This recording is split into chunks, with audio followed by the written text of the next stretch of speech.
Hi everyone, welcome back to our channel. চলে এসেছি class 5-এর আরও একটি নতুন ভিডিও সঙ্গে নিয়ে। ভিডিওটি ভালো লাগলে লাইক কমেন্ট করবে এবং এই ধরনের ভিডিও পেতে চ্যানেলটিকে অবশ্যই সাবস্ক্রাইব করবে। তো চলো ভিডিওটা শুরু করা যাক। দেবব্রত তার 6 মাসের আয় দিয়ে 7 মাসের খরচ চালান।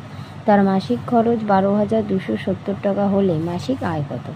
1 মাসের খরচ 12,270 টাকা, তো 7 মাসের খরচ আমাকে বের করতে হবে। 7 মাসের যেটা খরচ সেটা হচ্ছে তার 6 মাসের আয়।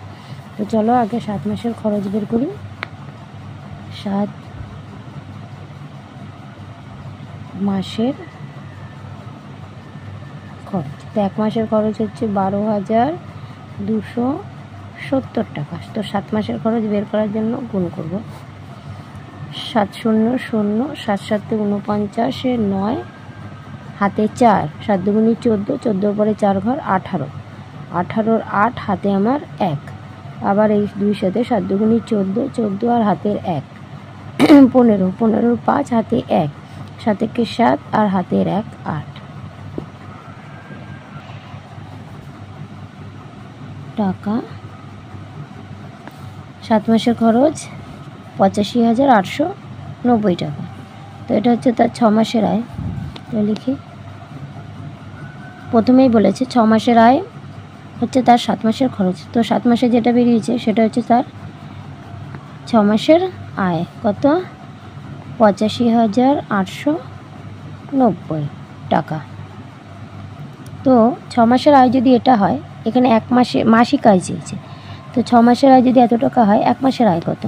তাহলে এখানে লিখি 1 মাসের আয় বা মাসিক আয়, 1 মাসের আয়, এটাকে ভাগ করতে হবে 85,890 টাকা। তো দেখো 6 মাসে যদি এত টাকা হয়, 1 মাসের আয় বের করার জন্য 6 দিয়ে ভাগ করব। 6 দিয়ে ভাগ করলে 6 একে 6, 2 নামবে, 5 নামবে, 4 6, 4 6 24, 24-এর 24 বসলো, 5 থেকে 4 বাদ দিলে 1, এবার এই 8 নামবে, 18, 6 ঘরে করলে 3 6 18, 9 নামবে, 6 ভাগ করলে 6 একে 6, 3 নামবে আর এই 0 নামবে, 30, 5 6